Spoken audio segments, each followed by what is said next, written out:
इस कहानी से आपको बहुत कुछ सीखने को मिलेगा, इसलिए इसे ध्यान से सुनना।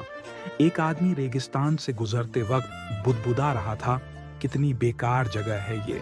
बिल्कुल भी हरियाली नहीं है और हो भी कैसे सकती है। यहाँ तो पानी का नामो निशान भी नहीं है। तपती रेत में वो जैसे जैसे आगे बढ़ रहा था, उसका गुस्सा भी बढ़ता जा रहा था। अंत में वो आसमान की तरफ देख झल्लाते हुए बोला, क्या भगवान, आप यहाँ पानी क्यों नहीं देते?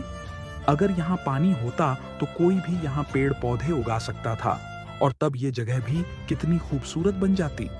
ऐसा बोलकर वह आसमान की तरफ ही देखता रहा, मानो वो भगवान के उत्तर की प्रतीक्षा कर रहा हो। तभी एक चमत्कार होता है। नजर झुकाते ही उसे सामने एक कुआं नजर आता है।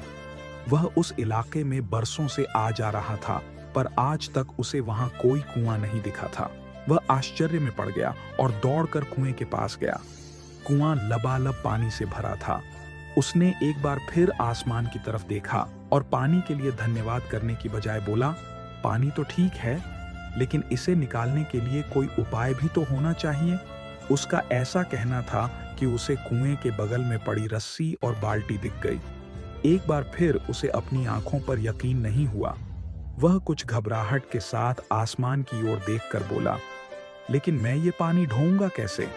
तभी उसे महसूस होता है कि कोई उसे पीछे से छू रहा है। पलट कर देखा तो एक ऊंट उसके पीछे खड़ा था। अब वह आदमी अब एकदम घबरा जाता है। उसे लगता है कि कहीं वो रेगिस्तान में हरियाली लाने के काम में न फंस जाए, और इस बार वो आसमान की तरफ देखे बिना तेज कदमों से आगे बढ़ने लगता है।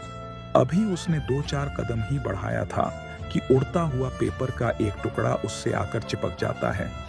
उस टुकड़े पर लिखा होता है, मैंने तुम्हें पानी दिया, बाल्टी और रस्सी दी, पानी ढोने का साधन भी दिया।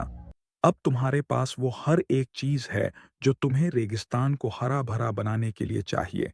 अब सब कुछ तुम्हारे हाथ में है। आदमी एक क्षण के लिए ठहरा, पर अगले ही पल वह आगे बढ़ गया और रेगिस्तान कभी भी हरा भरा नहीं बन पाया। सीख, कई बार हम चीजों के अपने मन मुताबिक न होने पर दूसरों को दोष देते हैं। हम सरकार को दोषी ठहराते हैं, कभी अपने बुजुर्गों को, कभी कंपनी को, तो कभी भगवान को।